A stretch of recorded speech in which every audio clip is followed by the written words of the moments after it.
میں آپ کے سامنے حرام کمائی کی نحوست کیا کیا ہے ان کو بیان کرنے کی کوشش کروں گا۔ ویسے تو حرام کمائی کی بہت ساری نحوستیں ہیں، حرام روزی کی بہت نحوستیں ہیں، لیکن سب سے پہلی نحوست نیک کاموں کی نفرت دلوں میں پیدا ہو جاتی ہے۔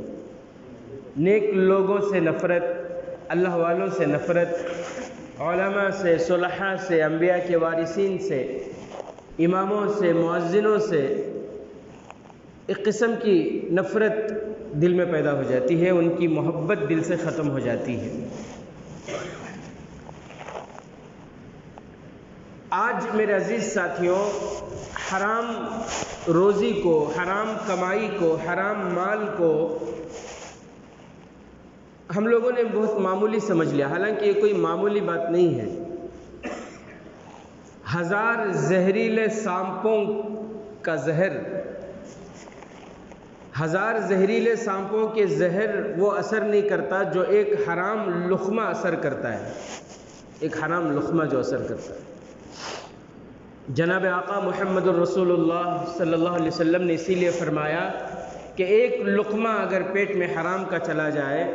تو نہ اس کی نماز قبول ہے، نہ اس کا روزہ قبول ہے، نہ اس کی عبادت قبول ہے، نہ اس کا صدقہ دینا قبول ہے، نہ اس کے خیرات کرنا قبول ہے، نہ مسجد کی تعمیر میں، مدرسے کی تعمیر میں اس کا حصہ لینا قبول ہے، نہ اس کا زکوٰۃ قبول ہے، کوئی چیز اس کا، کوئی عبادت اس کی قبول ہی نہیں ہے۔ تو یہ کوئی معمولی بات نہیں ہے۔ ایک دو باتیں، ایک دو واقعات میں آپ کو سناؤں تاکہ آپ کو اندازہ ہو جائے کہ ایک لقمے حرام کی اگر یہ نحوست ہے تو جس کی کمائی پوری کی پوری حرام ہے، جس کی تجارت پورے کا پورا لون پر ہے، سود پر ہے، سنگے پر ہے، تو اس کی کتنی بڑی نحوست ان کی زندگی میں اور اس کے ایمان پر پڑے گا۔ ایک لقمہ حرام کی نحوست میں آپ کو بتا رہا ہوں، ایک واقعہ میں آپ کو بتاؤں، آپ خود اندازہ لگا لیں گے، سنیں گے واقعہ انشاءاللہ۔ بغداد میں، عراق کا جو شہر ہے بغداد، بزرگوں کا شہر، اللہ والوں کا شہر، بڑے بڑے اللہ والے وہاں گزرے ہیں، بڑے بڑے علم والے، فن والے، تقوی والے، طہارت والے۔ تو بغداد میں ایک اللہ والوں کی مجلس لگی ہوئی تھی، دین کی مجلس تھی۔ ان میں جو بڑے بزرگ تھے، بڑے اللہ والے تھے، جو ان اولیاء کے سردار تھے، وہ دوسرے اولیاء اللہ کو نصیحتیں کر رہے تھے، دین کی باتیں چل رہی تھی، آپس میں دین کے مذاکرے ہو رہے تھے۔ جہاں یہ مجلس لگی تھی اس مجلس کے قریب میں ایک بڑا میدان تھا، کھیلنے کا میدان۔ کچھ بچے اس میدان میں کھیل رہے تھے، گیند سے کھیل رہے تھے، بال سے کھیل رہے تھے۔ وہ گیند اچھل کر بزرگوں کی مجلس میں آ گئی، گیند ہوتا نا، وہ گیند، وہ بال اچھل کر بزرگوں کی مجلس میں آ کر گری۔ تو بچے ہوتے ہیں، کچھ بچے وہ تھے جو ڈر کر کہ پتہ نہیں حضرت کیا بولیں گے، حضرت غصہ ہو جائیں گے، علماء کی مجلس ہے، اللہ والوں کی، بزرگوں کی مجلس ہے، ہمیں ڈانٹیں گے، ہمیں شاید ہمارے اوپر غصہ کریں گے، یہ سوچ کر کچھ بچے چلے گئے وہاں سے، ڈر کر بھاگ کر اپنے اپنے گھر کو چلے گئے۔ کچھ بچے وہیں پر کھڑے ہیں کہ کیا کرنا، ادھر جانے گھر کی طرف بھی نہیں جا رہے اور بزرگ کی مجلس کی طرف بھی نہیں آ رہے، ڈر سے کہ پتہ نہیں کیا ہمیں ڈانٹیں گے، کیا بولیں گے۔ اتنے میں کیا ہوا، ایک بچہ وہاں آیا اور آ کر اس بچے نے یہ کہا کہ بھئی کیا ہوا؟ تو ان بچوں نے بتایا اسے، ان بچوں نے بتایا کہ ہم یہاں کھیل رہے تھے، وہ بزرگوں کی مجلس میں ہمارا بال چلا گیا۔ تو اس بچے نے کہا بس اتنی سی بات ہے، رکو یہیں پر، یہ کہہ کر وہ بچہ سیدھے اس مجلس کے اندر گیا، نہ سلام کیا، نہ اجازت لی، سیدھے جا کر مجلس کے اندر بال اٹھایا اور وہاں سے سیدھے لے کر آیا، اور آتے ہوئے یہ کہنے لگا کہ ارے ان کو دیکھ کر ڈرنے کی کوئی ضرورت نہیں، ان کی پگڑیوں کو دیکھ کر، ان کے داڑھیوں کو دیکھ کر، ان کے جبوں کو دیکھ کر بس یہ ایسے ہی اللہ والے بن کر بیٹھے، ان کو دیکھ کر ڈرنے کی کوئی ضرورت نہیں، آؤ بچوں ہم کھیلیں گے، یہ کہہ کر وہ وہاں سے چلا۔ بعد میں جب تحقیق کی گئی تو پتہ چلا کہ وہ بچہ کسی معمولی تاجر کا بیٹا نہیں تھا، وہ بچہ کسی معمولی کاروباری کا بیٹا نہیں تھا، بلکہ وہ بچہ ایک اللہ والے کا بیٹا تھا۔ لوگ بڑے حیران ہوئے، پریشان ہوئے، بہت زیادہ لوگوں کو حیرانی ہوئی کہ اللہ والے کا بیٹا اور ایسی حرکت، نہ سلام کیا نہ اجازت لی، کچھ نہیں، ایسے ہی گھسا جانوروں کی طرح اور بغیر اجازت کے، اور پھر جاتے ہوئے اللہ والوں کو برا بھلا بھی کہہ رہا ہے، اللہ والوں کی محبت بھی نہیں ہے دل میں۔ تو وہ جو والد صاحب تھے وہ وہاں سے اٹھ کر سیدھے جو ہے گھر آئے، روتے روتے گھر گئے، اور جو ہے سر پیٹتے ہوئے گھر آئے، آ کر جو ہے جب گھر میں داخل ہوئے تو ان کی بیگم کہنے لگی، ان کی بیگم بھی اللہ والی تھی، وہ پوچھنے لگی کہ کیا بات ہے میرے سرتاج، آپ رو کیوں رہے ہیں، آپ رو کیوں رہے ہیں، آپ پریشان کیوں ہیں، کیا بات ہے، کیا بات ہوئی؟ تو وہ کہنے لگے کہ آج بچے نے ہماری ناک مٹی میں ملا دی، ہماری عزت مٹی میں ملا دی، ہماری ناک کٹوا دی، بچے نے ہمیں بھری مجلس میں آج ہمیں بدنام کر دیا، بچے نے ایسی حرکت کی کہ وہ بغیر اجازت کے مجلس کے اندر آیا، نہ سلام کیا نہ اجازت لی، اور پھر بال اٹھا کر جب جانے لگا تو اس طرح کی بکواس اس نے کی جس کی وجہ سے میں بہت شرمندہ ہو گیا۔ تو ان کی بیگم کہنے لگی کہ اس میں نہ آپ کا قصور ہے نہ بچے کا قصور ہے، آپ کو شاید یاد ہوگا، وہ کہنے لگی آپ کو یاد ہوگا کچھ سالوں پہلے گھر میں فقر و فاقے کے حالات تھے، تنگ دستی کے حالات تھے، کئی دنوں سے گھر میں فاقہ چل رہا تھا، محلے کے کسی صاحب خیر نے ایک طبق میں کھانا لے کر آئے اور لا کر ہماری بھوک مری کی حالت کو دیکھ کر، ہمارے فقر و فاقے کو دیکھ کر، ہماری غریبی کو دیکھ کر ایک طبق جو ہے کھانے سے بھر کر لا کر ہمارے سامنے انہوں نے پیش کیا، ہمیں وہ طبق لا کر دیے، ہم چونکہ بہت بھوکے تھے تو آپ اور میں ہم دونوں نے مل کر وہ کھانا کھایا، ہم نے یہ تحقیق نہیں کی کہ وہ جو کھانا لے کر آیا وہ کھانا حلال ہے یا حرام، اس کی کمائی کیسی ہے، اس کی کمائی صحیح ہے یا نہیں ہے، ہم نے یہ تحقیق نہیں کی تھی۔ جناب آقا محمد الرسول اللہ صلی اللہ علیہ وسلم نے فرمایا، الحلال بین والحرام بین وبینہما امور مشتبہات، کہ حلال واضح ہے کہ یہ چیزیں حلال ہیں، اور اسی طرح حرام بھی واضح ہے، لیکن بعض چیزیں ایسی ہیں جو مشتبہ ہیں، ان سے بھی اللہ کے نبی نے بچنے کو کہا، تو یہ مشتبہ میں سے تھا، ہمیں معلوم نہیں کہ وہ حلال ہے یا حرام ہے، اس سے بچنا ہمارے لیے ضروری تھا، ہم نہیں بچے، وہ کھائے، اور اس کے بعد پھر اس سے جو غذا بنی اور پھر وہ بچہ میرے پیٹ میں آیا، حمل قرار پایا، پھر اس کا اثر یہ ہوا کہ آج اس بچے نے بھری مجلس میں ماں باپ کی عزت مٹی میں ملا، اس ایک لقمہ مشتبہ مال کھانے کی نحوست۔ اللہ اکبر کبیر۔ میرے عزیز ساتھیوں، جیسے کہ میں نے آپ سے کہا، یہ کوئی معمولی، آج ہم لوگوں کے نزدیک حرام کی نحوست تھی ہمارے دلوں سے ختم ہو گئی ہے، سنگا ہمارے نزدیک معمولی ہو گیا ہے، لون پر پیسے لینا، بینک سے لون میں لینا، یہ معمولی ہو گیا ہے، ایک رتی بھی ہمارے دل میں نہ ڈر ہے نہ خوف ہے، نہ اس کی نحوست نہ اس کی برائی ہمارے دل میں ہے، اتنا کمزور ہمارا ایمان آج ہو رہا ہے۔ میں آپ کو بتا رہا ہوں، 1000 سانپوں کے زہر میں، ہزاروں زہریلے سانپوں کے زہر میں وہ اثر نہیں جو ایک لقمہ حرام میں وہ اثر ہے، حرام کے ایک لقمے میں جو اثر ہے، ہزاروں زہریلے سانپوں کے زہر میں وہ اثر نہیں ہے۔ علماء نے ایک واقعہ لکھا ہے، پہلے گاؤں میں کسی گاؤں میں تالاب ہوتا تھا یا پھر کہیں گاؤں ایسے ہوتے تھے کہ کنواں ہوتا تھا، کنویں سے لوگ پانی سینتے تھے، اپنی ضروریات اس سے پوری کرتے تھے۔ ایک گاؤں تھا، اس میں صرف ایک ہی کنواں تھا، اس کنویں سے سارے گاؤں والے اپنی ضرورت کے واسطے پانی لیتے تھے، نکالتے تھے۔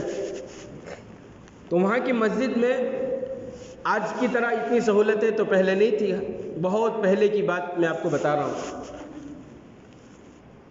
ایسا ٹینکی نہیں تھا، ایسے نل کے لگے ہوئے نہیں تھے۔ بعد میں تو ہر مسجد میں کنویں ہونے لگے، لیکن اس وقت کی بات یہ ہے کہ اس وقت مسجد میں بھی کنواں نہیں تھا، پورے گاؤں میں صرف ایک ہی کنواں تھا۔ تو جو نوجوان تھے، مصلیان کرام تھے، وہ کیا کرتے، بڑے بڑے مٹکوں میں پانی بھر کر لاتے تھے اور مسجد میں لا کر رکھ دیتے تھے۔ بڑے بڑے مٹکوں میں پانی لا کر مسجد میں لائن سے رکھ دیتے تھے۔ جسے پانی پینا ہوتا وہ مٹکے کا ڈھکن کھول کر گلاس میں پانی لے کر پانی پی لیتا، جسے وضو کرنا ہوتا وہ لوٹے میں پانی لے کر وضو کر لیتا، جسے طہارت استنجا خانہ جانا ہے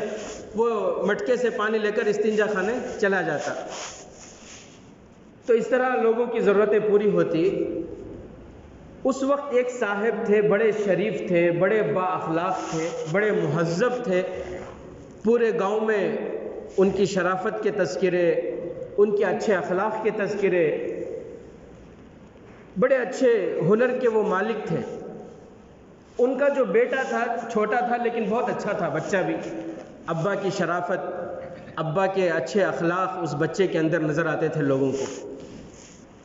ایک مرتبہ جب وہ مسجد کو لے کر آئے بچے کو کہ بچہ تھوڑا بڑا ہو رہا ہے، ذرا مسجد بھی دکھائیں، نماز کی عادت اسے ڈالیں، تو مسجد میں جب سب لوگ نماز پڑھ رہے تھے وہ بچہ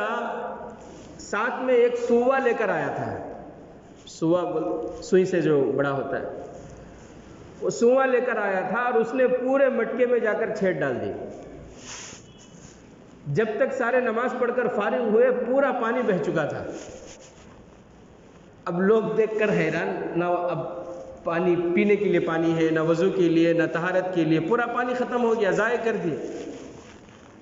کس نے کیا معلوم ہوا، بچے کے ہاتھ میں سوا، بچے نے کیا، بچے نے کہا کہ میں نے کی۔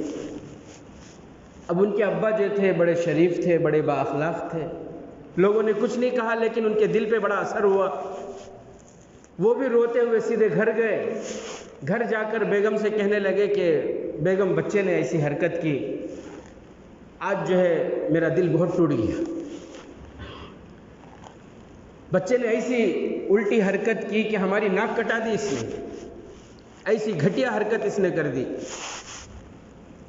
تو بیگم کہنے لگی کہ اس میں بچے کا قصور نہیں ہے، اس میں آپ کا بھی قصور نہیں ہے۔ آپ کو یاد ہوگا یہ بچہ پیٹ میں آنے سے پہلے ایک مرتبہ ہم لوگ سفر کر رہے تھے، کڑاکے کی دھوپ تھی،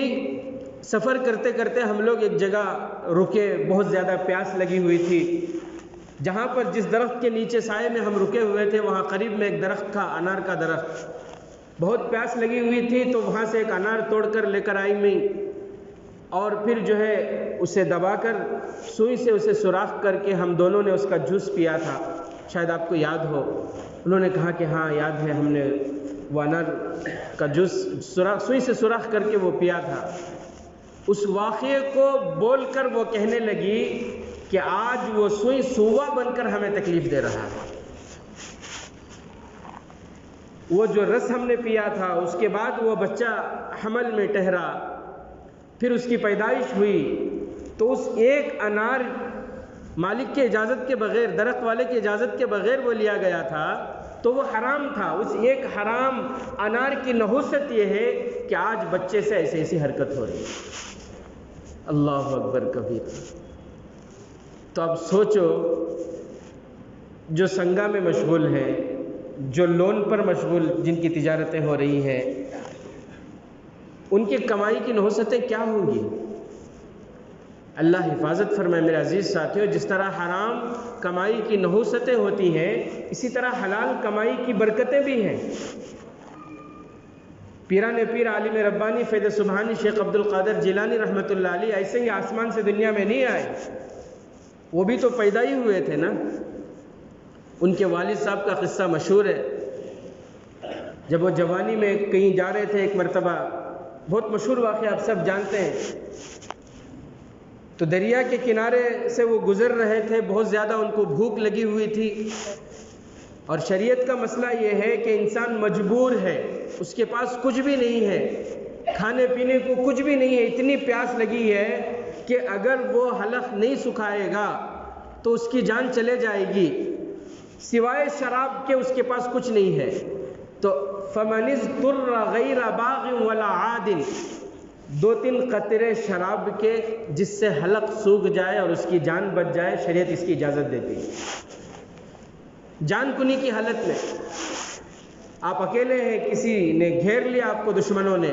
اور وہ یہ کہنے لگے کہ تم اپنے نبی حضرت محمد مصطفیٰ صلی اللہ علیہ وسلم کی شان میں گستاخی کرو، تو شریعت آپ کو اجازت دیتی ہے کہ کچھ جملے وہاں بول کر آپ اپنی جان چھڑا سکتے ہیں۔ ایک ہے عزیمت اور ایک ہے رخصت۔ عزیمت تو یہ ہے کہ آپ شہید ہو جائیں، لیکن رخصت شریعت یہ دیتی ہے کہ آپ وہاں سے بچ سکتے ہیں۔ بات سمجھ میں آئی؟ تو اجازت، وہ جان کنی کی حالت تھی، بہت زیادہ ان کو جو ہے بھوک لگی ہوئی تھی، دریا سے ایک آپل بہتا ہوا جا رہا تھا، ایک سیب بہتا ہوا جا رہا تھا۔ پیران پیر کے والد صاحب وہ سیب اٹھا کر کھا لیے، کیونکہ بہت زیادہ بھوک لگی ہوئی تھی۔ کھانے کے بعد، حالانکہ شریعت کے اعتبار سے یہ کھانا ان کے لیے جائز تھا، لیکن تقویٰ بہت زیادہ تھا، وہ بہت بڑے اللہ کے ولی تھے نا، تو ان کے دل میں یہ خیال پیدا ہوا کہ میں نے اس کے مالک کو پوچھے بغیر، اجازت لیے بغیر یہ سیب کھا گیا۔ پانی جس طرف سے بہ رہا تھا اسی طرف وہ ڈھونڈتے ہوئے گئے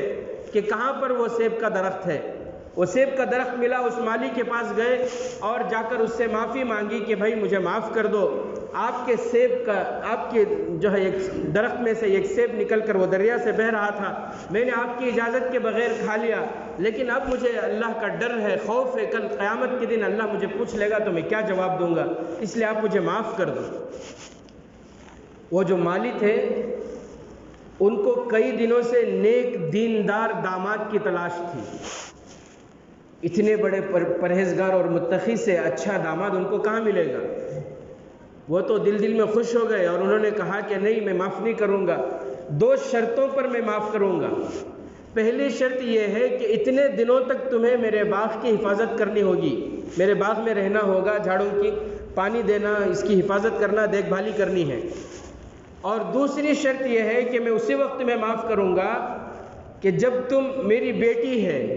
آنکھوں سے اندھی ہے، بہری ہے، لنگڑی ہے، لولی ہے، وہ سن نہیں سکتی، دیکھ نہیں سکتی، بول نہیں سکتی، چل نہیں سکتی، ہاتھوں سے کچھ کر نہیں سکتی، میری بیٹی سے تمہیں نکاح کرنا ہے۔ پیران پیر کے والد صاحب کہنے لگے کہ اللہ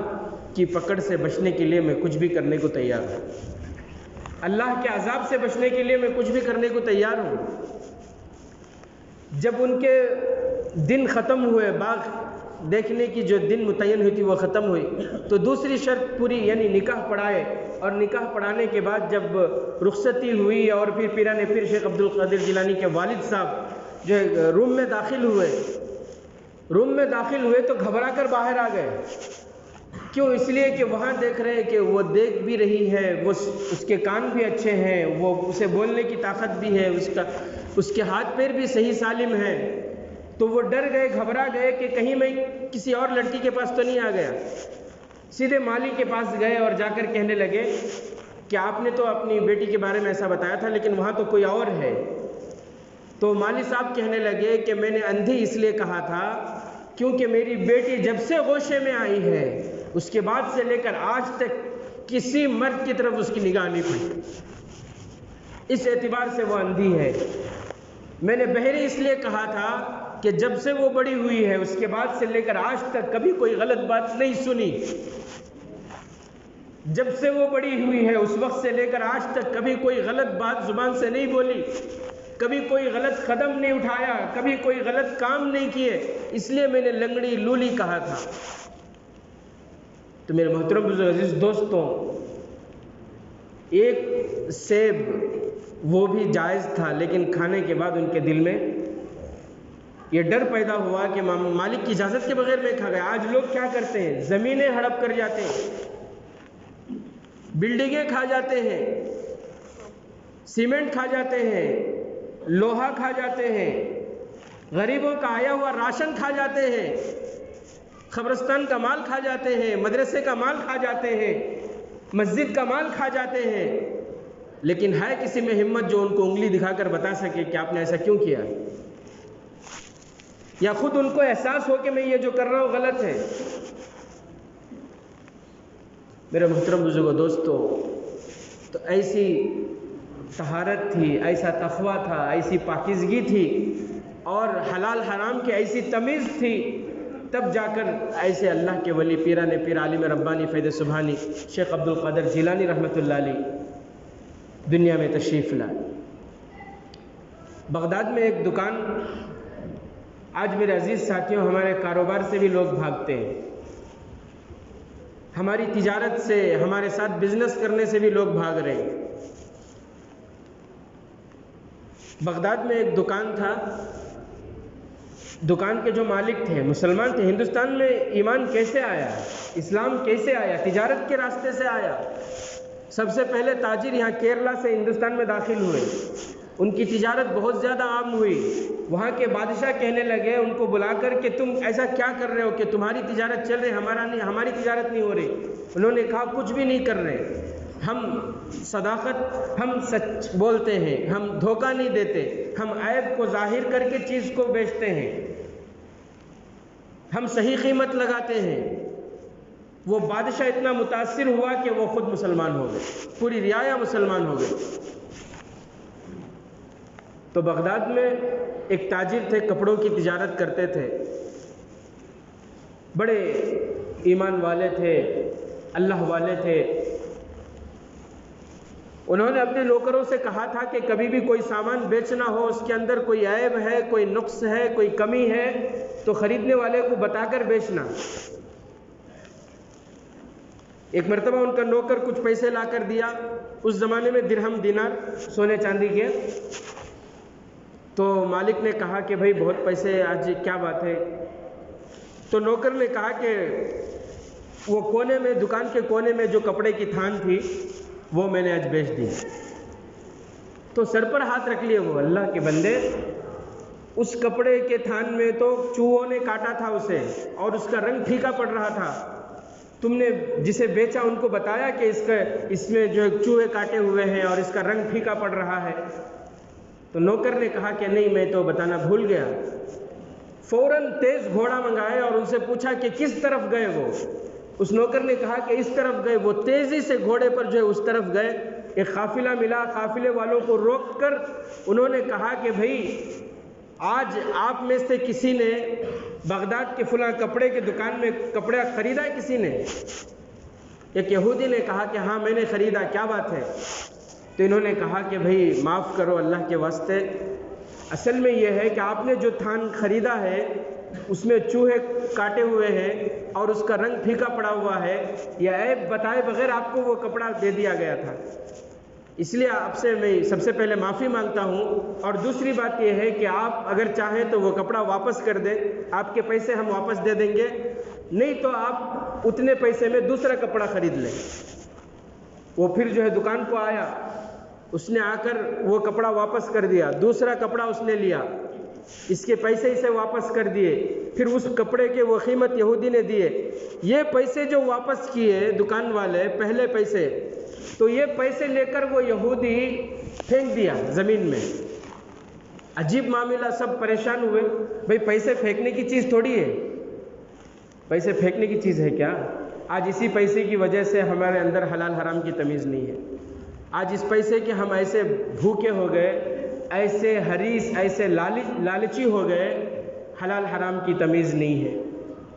جس کی وجہ سے آج ہماری کمائی پیور حلال نہ ہونے کی وجہ سے نہ ہم جمعہ میں بیان سننے کے لیے آنے کو ہمارا جی چاہتا ہے، نہ دینی مجلس میں بیٹھنے کو جی چاہتا ہے، نہ قرآن سننے کی توفیق ہوتی ہے، نہ قرآن سننے میں دل لگتا ہے۔ بہت سارے احباب کہتے ہیں کہ حضرت نماز پڑھنے کے لیے کھڑے ہوتے ہیں لیکن نماز میں بھی دل نہیں لگتا، جی نہیں لگتا، ایک خشوع خضوع، ایک للہیت، ایک مزہ جو عبادت میں آتا ہے وہ آتا ہی نہیں ہے۔ ہم صدقہ خیرات کر رہے ہیں لیکن کوئی مزہ نہیں، بس ایسے ہی برائے نام۔ یہ خشوع خضوع کیوں ختم ہو رہا ہے؟ کیونکہ ہمارے کمائی میں کہیں نہ کہیں سے غلط کمائی آ رہی ہے، جس کی وجہ سے سارا خشوع خضوع ختم ہو رہا ہے، عبادت کی لذت ہمارے اندر سے ختم ہو رہی ہے۔ تو عبادت کی لذت آنی ہے تو اپنے کمائیوں کو جانچ کرنی ہوگی، دیکھنا ہوگا کہ کہیں دھوکہ تو نہیں ہو رہا ہے، کہیں ہم سود میں ملوث تو نہیں ہے، کہیں ہم لون میں ملوث تو نہیں ہے، کہیں ہمارے گھر میں کوئی سنگا کے لیے تو نہیں جا رہا ہے۔ یہ غور و فکر کرنا ہوگا، ورنہ میرے عزیز ساتھیوں ایمان ایسی معمولی چیز نہیں ہے کہ ساری چیزوں میں ملوث ہونے کے باوجود بھی ایمان باقی رہے۔ ہم خوش فہمی میں ہوں گے کہ ایمان ہے، لیکن ان حرام کمائیوں کی وجہ سے ہمارا ایمان کب کا ختم ہو چکا ہوگا۔ گھروں میں بڑے بڑے تختے لگے ہوں گے، چہرے پر داڑھی ہوگی، پگڑی ہوگی، لیکن حرام کمائی کی نحوست کی وجہ سے دل سے ایمان ہی ختم ہو چکا ہوگا۔ داڑھی پگڑی کوئی بڑی بات تھوڑی ہے، تو عبداللہ بن ابی بھی پہنتا تھا، سارے کفار مکہ کی داڑھی تھی۔ یہ تو آج کا فیشن ہے کہ ہیروؤں کو دیکھ کر ان ہجڑوں کے چہرے ہمیں اتنے پسند آتے ہیں کہ نبی کا چہرہ ہمیں پسند نہیں آتا، داڑھی کاٹ لیتے ہیں۔ ورنہ پہلے زمانے میں کفار مشرک بھی داڑھی رکھا کرتے تھے، یہود و نصارہ بھی داڑھی رکھا کرتے تھے۔ تو داڑھی ہوگی، پگڑی ہوگی، لیکن اگر کمائی حلال نہیں ہے تو میرے عزیز ساتھیوں مرتے وقت کلمہ نصیب نہیں ہوگا، کیونکہ اللہ کے نبی نے فرمایا کوئی عبادت قبول ہی نہیں ہے، کوئی عبادت قبول نہیں۔ تو اس لیے میرے عزیز ساتھیوں میری آپ سے درخواست ہے کہ ہم کما رہے ہیں، کمانا فرض ہے، کمائیں، تجارت فرض ہے، تجارت کریں، کاروبار کرنا فرض ہے، کاروبار کریں، کولی مزدوری جو بھی نوکری جو بھی کرتے ہیں سب ٹھیک ہے، لیکن ایک چیز اس میں غور کرنی ہے کہ حلال ہے یا نہیں ہے، کہیں مشتبہ چیزیں تو نہیں ہیں، کہیں حرام چیزیں تو کہیں سے داخل نہیں ہو رہی ہے، کیونکہ حرام چیزیں ہوں گی تو ہمارا ایمان، ہمارے سارے نیک اعمال غارت ہو جائیں گے۔ تو یہودی نے پیسے ضائع کر دیے، اس نے دکان والے نے کہا کہ آپ یہ پیسے اپنے ساتھیوں کو دے دیتے یا کسی اور ضرورت میں کام آ جاتے آپ نے یہ سکے ضائع کیوں کیے؟ وہ یہودی کہنے لگا تم صداقت دکھا رہے ہو، تم امانت دکھا رہے ہو، تم اتنی سچائی دکھا رہے ہو، تو میں تمہیں بتاؤں کہ میں نے جو یہ سکے دیے تھے یہ سکے کھوٹے سکے تھے، اصلی سکے نہیں تھے۔ میں نہیں چاہتا کہ کھوٹے سکے دے کر تمہیں دھوکہ دوں، تم مجھے دھوکہ نہیں دے رہے، میں تمہیں کیسے دھوکہ دوں؟ اس نے صحیح پیسے دیے اور پھر اس کے بعد اس نے کہا کہ ہاتھ بڑھاؤ، میں کلمہ پڑھ کر مسلمان ہونا چاہتا ہوں۔ میرے عزیز ساتھیو ایک وقت تھا ہماری صداقت کو، ہماری سچائی کو، ہماری تجارت کو دیکھ کر لوگ ایمان میں داخل ہوتے تھے۔ آج لوگ کسی کو نہیں بخشتے، حرص اتنی ہے اللہ کی قسم، نہ داڑھی والے کو بخشتے ہیں، نہ امام کو بخشتے، نہ مؤذن کو بخشتے، کسی کو نہیں بخشتے۔ مال کی ایسی لالچ دل میں ہے۔ اللہ سے دعا ہے کہ اللہ تبارک و تعالی ہم تمام کے دلوں میں حلال کمائی کی محبت ہمارے دلوں میں نصیب فرمائے، حرام کے ہر راستے سے اللہ تعالیٰ میری آپ کی پوری امت کی حفاظت فرمائے، سنگا سے حفاظت فرمائے، سود سے، لون سے، اللہ تعالیٰ ہر مشتبہ مال سے اللہ میری آپ کی پوری امت کے ہر فرد کی حفاظت فرمائے، حلال پاکیزہ طیب روزی نصیب فرمائے، آمین۔ وآخر دعوانا الحمدللہ۔